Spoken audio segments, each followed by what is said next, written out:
الصلاة والسلام عليك يا رسول الله الصلاة والسلام عليك يا رسول الله وعلى آلك وأصحابك يا حبيب الله وعلى آلك وأصحابك يا حبيب الله الصلاة والسلام عليك يا نبي الله الصلاة والسلام عليك يا نبي الله وعلى آلك وأصحابك يا نور الله وعلى آلك وأصحابك يا نور الله فرمان آخری نبی صلی اللہ تعالی علیہ وسلم قیامت کے روز اللہ پاک کے عرش کے سوا کوئی سایہ نہ ہوگا. 3 شخص اللہ پاک کے عرش کے سائے میں ہوں گے. نمبر 1 وہ شخص جو میرے امتی کی پریشانی دور کرے. نمبر 2 میری سنت کو زندہ کرنے والا. اور نمبر 3 مجھ پر کثرت سے درود پاک پڑھنے والا. سبحان اللہ سبحان اللہ. صلو علی الحبیب صلی اللہ تعالی علی محمد صلی اللہ علیہ وآلہ وصحبہ وبارک وسلم وصلو علیہ.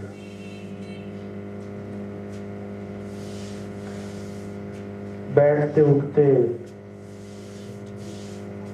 جاگتے سوتے ہو الہی میرا شعار درود. یعنی یا اللہ پاک ایسی توفیق عطا فرما کہ بیٹھتے اٹھتے سوتے جاگتے بس ہر وقت درود پاک پڑھتے رہنے کی عادت بن جائے. صلو علی الحبیب صلی اللہ تعالی علی محمد صلی اللہ علیہ وسلم. حدیث پاک میں ہے انما الاعمال بالنیات، اعمال کا دار و مدار نیتوں پر ہے. پیارے اسلامی بھائیوں، اچھی نیت بندے کو جنت میں پہنچا دیتی ہے. بیان سننے سے پہلے کچھ اچھی نیتیں کر لیجئے. مثلا نیت کیجئے رضائے الہی کے لیے بیان سنوں گا، علم دین سیکھوں گا، پورا بیان سنوں گا، ادب سے بیٹھوں گا، نصیحت حاصل کروں گا. احمد مجتبی محمد مصطفیٰ صلی اللہ تعالی علیہ وسلم کا نام پاک سن کر درود پاک پڑھوں گا. صلو علی الحبیب صلی اللہ تعالی علی محمد صلی اللہ علیہ وسلم. پیارے اور محترم اسلامی بھائیوں، سورہ بروج قرآن کریم کی ایک مختصر سورت ہے جو 30ویں پارے میں ہے. اس میں صرف 1 رکوع اور 22 آیات ہیں. ستاروں کی منزلوں کو بروج کہتے ہیں. اس سورہ مبارکہ کی ابتدا میں برجوں والے آسمان کا ذکر ہے. اس مناسبت سے اسے سورہ بروج کہا جاتا ہے. اس مبارک سورت کی ابتدا میں ایک سبق آموز، عبرتناک اور ایمان افروز واقعہ بیان ہوا. اللہ پاک ارشاد فرماتا ہے، ترجمہ کنز ایمان، کھائی والوں پر لعنت ہو، بھڑکتی آگ والے. جب وہ اس کے کناروں پر بیٹھے ہوئے تھے اور وہ خود اس پر گواہ ہیں جو وہ مسلمانوں کے ساتھ کر رہے تھے، اور انہیں مسلمانوں کی طرف سے یہی بات بری لگی کہ وہ اس اللہ پر ایمان لے آئے جو بہت عزت والا، ہر تعریف کے لائق ہے۔ ان آیات میں کھائی والوں کا ذکر ہے۔ یہ کھائی والے کون ہیں؟ ان کا واقعہ کیا ہے؟ اس کی تفصیل حدیث پاک کی مشہور کتاب مسلم شریف میں موجود ہے۔ بڑی طویل حدیث ہے۔ اس کا مختصر بیان کچھ یوں ہے کہ پچھلی قوموں میں ایک بادشاہ تھا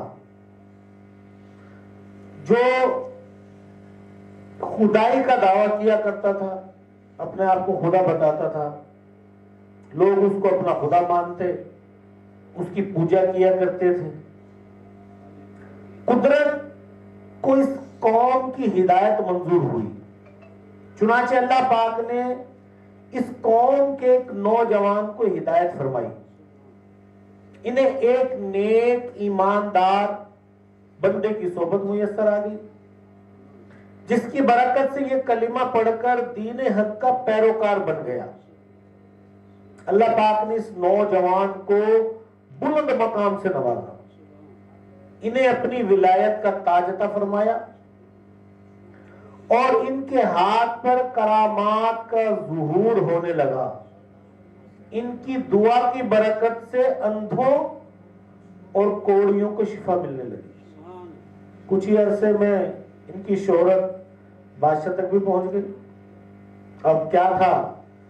بادشاہ کا وہ جو جھوٹا خدائی کا دعویٰ تھا، اس کا سارا ڈھونگ خطرے میں پڑ گیا۔ اگر ان ولی اللہ کی دعاؤں سے اندھوں کو شفا ملتی رہتی تو بادشاہ کو خدا کون مانتا؟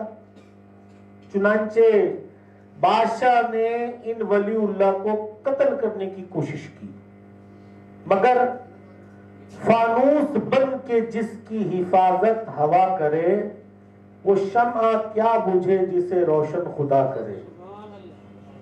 بادشاہ نے بہت کوششیں کی، کبھی پہاڑ کی چوٹی سے نیچے گرا دینے کی کوشش کی ان کو، وہ بھی ناکام رہی۔ کبھی سمندر کے درمیان میں گرا کر پانی میں ڈبو دینے کی کوشش کی، وہ بھی ناکام رہی۔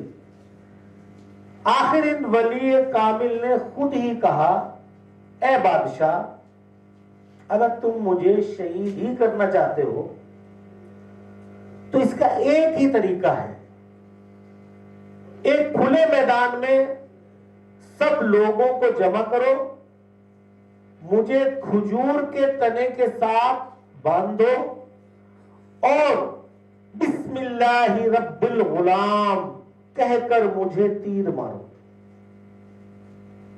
بادشاہ یہ طریقہ سن کر بڑا خوش ہوا، فوراً لوگوں کو جمع کیا گیا، ایک کھلے میدان میں کھجور کا تنا لگا کر اس کے ساتھ ولی اللہ کو باندھ دیا گیا۔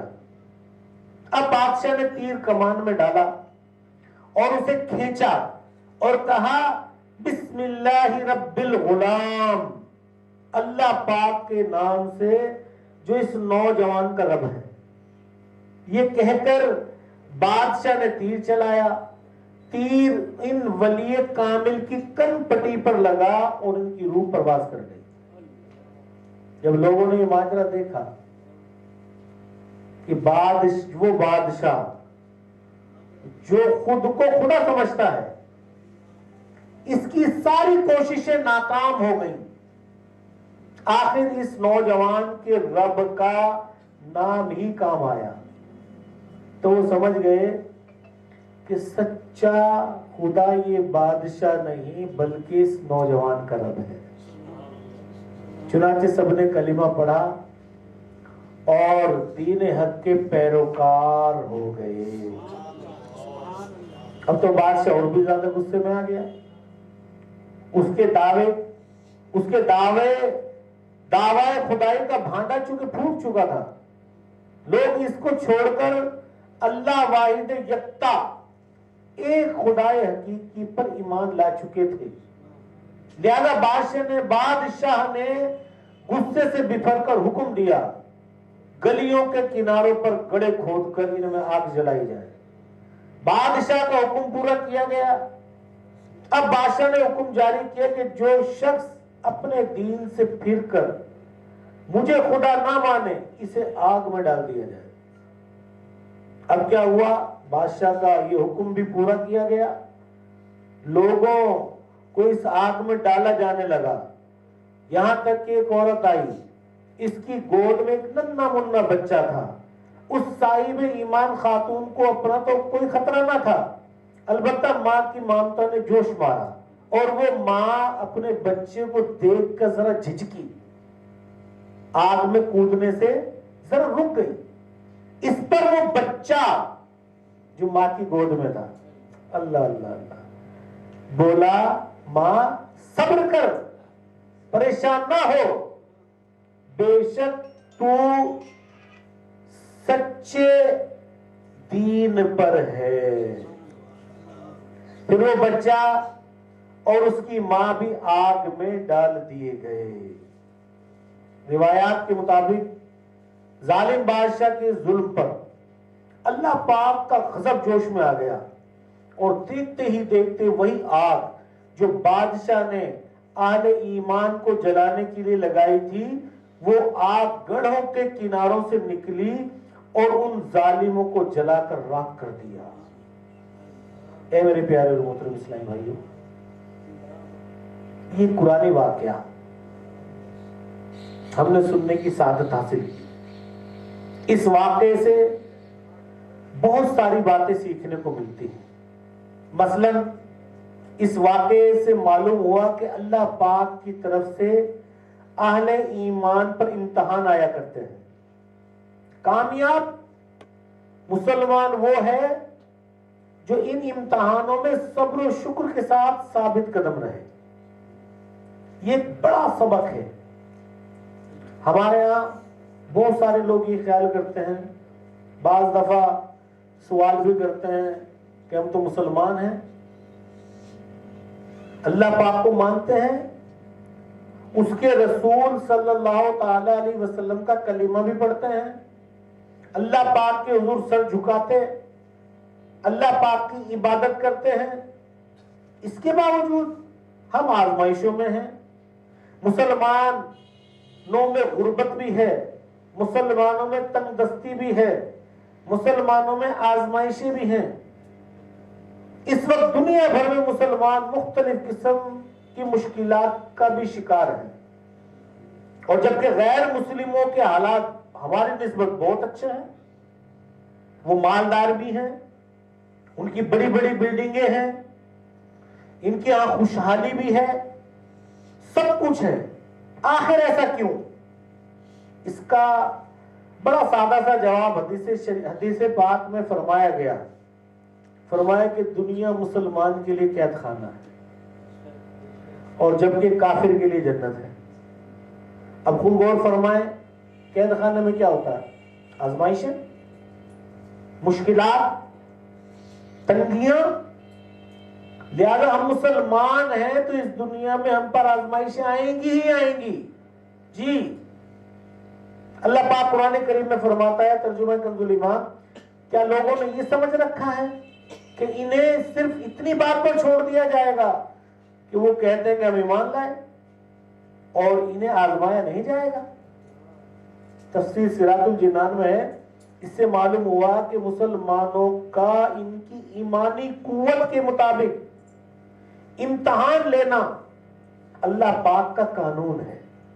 جی، بیماری، ناداری، غربت، مصیبت، یہ سب اللہ پاک کی طرف سے آنے والی آزمائشیں ہیں جن سے مخلص اور منافق ممتاز ہو جاتے ہیں۔ حضرت انس رضی اللہ تعالیٰ عنہ سے روایت ہے، رسول ذی شان مکی مدنی سلطان صلی اللہ تعالیٰ علیہ وسلم نے فرمایا، بڑا ثواب بڑی مصیبت کے ساتھ ہے، بڑا ثواب بڑی مصیبت کے ساتھ ہے، اور جب اللہ پاک کسی قوم سے محبت فرماتا ہے تو انہیں آزمائش میں مبتلا کرتا ہے۔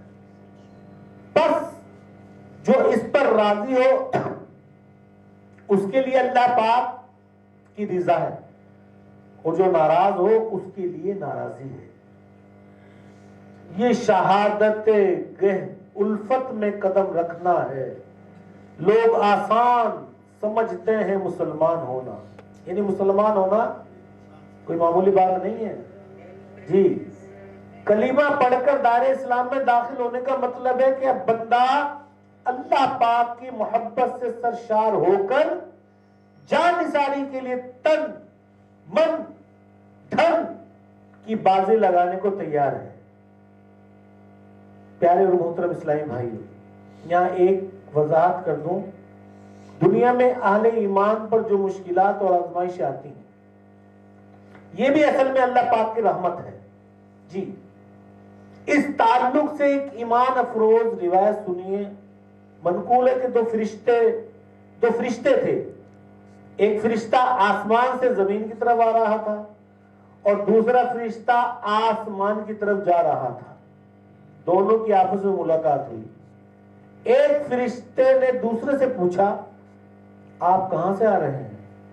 دوسرے نے بتایا فلاں شہر میں ایک غیر مسلم رہتا ہے، وہ بہت بیمار تھا، اس کا آخری وقت بس آنے ہی والا تھا.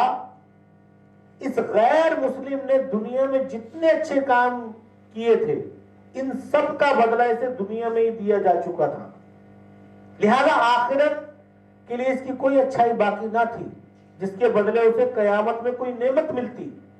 ہاں بس ایک اچھائی باقی تھی.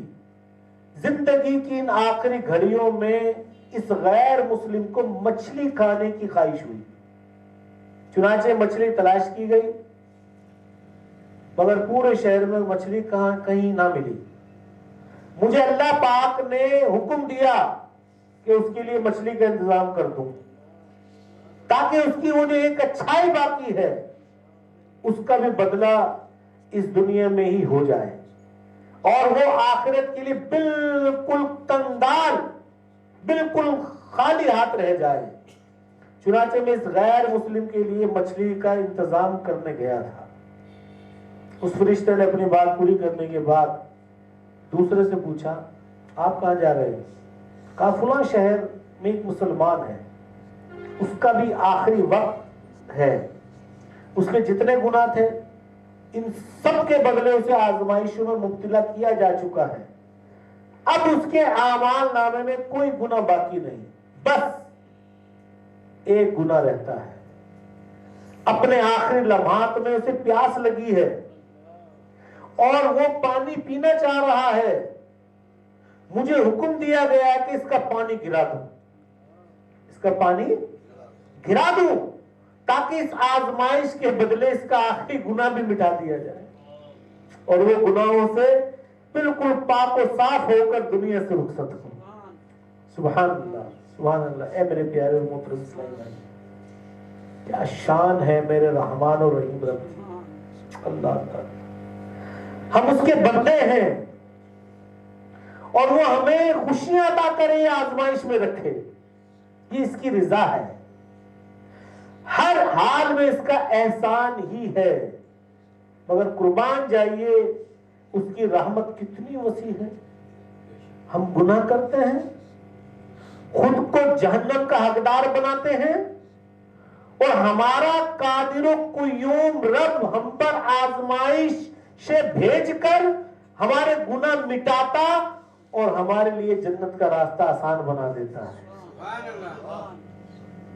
خیر زندگی میں آزمائش آتی ہے، غربت بھی آتی ہے، تنگدستی بھی آتی ہے، مشکلات بھی آتی ہیں، پریشانیاں بھی ہوتی ہیں اور بعض اوقات ظلم و ستم کا نشانہ بھی بنایا جا سکتا ہے. ان حالات میں ہمیں چاہیے کہ صبر سے کام لیں اور سب سے اہم ذمہ داری جو ایسے وقت میں ہم پر عائد ہوتی ہے وہ یہ ہے کہ ہم اپنے ایمان کی بھرپور حفاظت کریں. ہم نے کھائی والوں کا قرآنی واقعہ سنا، اس میں ذرا غور کیجئے کہ بادشاہ جو خدائی کا دعویٰ کیے ہوئے تھا وہ سخت ظالم تھا. اس نے اہل ایمان پر ظلم و ستم ڈھائے، انہیں زندہ ہی آگ میں ڈال دیا.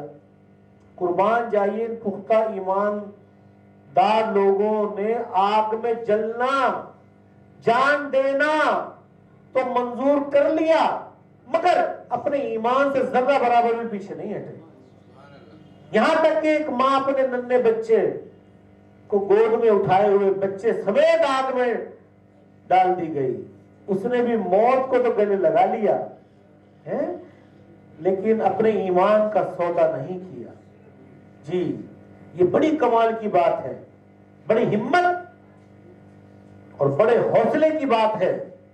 جی ہاں، اس سے ہمیں یہ سبق ملتا ہے کہ ایک بندہ مومن اپنے ایمان پر ہمیشہ ثابت قدم رہتا ہے، تکلیفوں اور مصیبتوں میں گھبرا کر ڈاواڈول نہیں ہوتا، اس کے دل میں شک نہیں آتا، بلکہ وہ اپنے ایمان پر، اپنے عقیدوں پر، اللہ پاک پر توکل اور بھروسے پر پختہ ہی رہتا ہے. اسے پھولوں کا ہار ملے یا تلوار کا تیز وار ملے، پانی میں غرق کیا جائے یا آگ کے شعلوں میں جھونک دیا جائے، بہرحال ہر صورت میں استقامت کا پہاڑ بن کر کھڑا رہتا ہے. کاش یہ سعادت، ایسا پختہ ایمان اور یقین ہمیں بھی نصیب ہو جائے، ہمیں بھی دین پر، اسلام پر استقامت ملی رہے. کاش اپنے ایمان کی حفاظت کی سوچ حقیقی معنوں میں نصیب ہو جائے. اس دور میں ایمان بچانا، جی ہاں، سخت دشوار ہو گیا ہے. علم دین کی ایسی کمی ہے کہ اللہ کی پناہ، کتنے ایسے ہیں جو گانے گا رہے ہیں، گانا سن رہے ہیں، جھوم رہے ہیں، حالانکہ اس گانے میں کفری اشعار ہیں، انہیں خبر ہی نہیں، بس اپنی مستی میں مست گنگناتے جاتے ہیں، بڑے مزے سے سنتے جاتے ہیں. اور ویسے بھی گانے میں کفریہ کلمات نہ ہو تب بھی گانے باجے سننا سنانا شیطانی کام ہے، اور اس کا اتنا سخت عذاب ہے کہ برداشت نہ ہو سکے گا. روایات کے مطابق جو گانے سنتا ہے، روز قیامت اس کے کانوں میں پگھلا ہوا سیسا اڈیل دیا جائے گا. بسا اوقات مصیبت آتی ہے، پریشانی آتی ہے، جو ان جوان موت ہو جائے، اچانک حادثہ ہو جائے تو لوگ شکوے کرتے ہیں، شکایتیں کرتے ہیں. جناب بعض نادان تو معاذ اللہ معاذ اللہ، اللہ پاک کی پناہ، کفریہ جملے بھی بک جاتے ہیں، اور دینی معلومات کی کمی کے سبب انہیں اس بات کی خبر تک نہیں ہوتی کہ یہ کفریہ جملہ جو ہے وہ جو دائرہ اسلام سے نکال چکا ہوتا ہے. اس کو بعض نادان غیر مسلموں کے طور طریقے اپناتے ہیں، ان کے مذہبی تہواروں میں شامل ہوتے ہیں. جی کوئی دنیاوی مفاد ہوتا ہے، لالچ ہوتا ہے، پیسے کی ہرس ہوتی ہے. اس چکر میں جناب معاذ اللہ ایمان کی طرف توجہ نہیں ہوتی، خوف خدا کی کمی ہوتی ہے، عشق رسول کی کمی ہوتی ہے، اور یوں وہ غیر مسلموں کی صحبت کی وجہ سے ان کے مذہبی تہواروں میں شریک ہو کر بعض دفعہ ایمان کا سودا کر چکے ہوتے ہیں، کفر کے اندھے کنویں میں گر چکے ہوتے ہیں، اور ان کو اپنی دولت ایمان لٹ جانے کا احساس تک نہیں ہوتا. مسلمان ہے عطار تیری عطا سے، ہو ایمان پر خاتمہ یا الہی. آمین بجاہ النبی الامین صلی اللہ تعالی علیہ وسلم.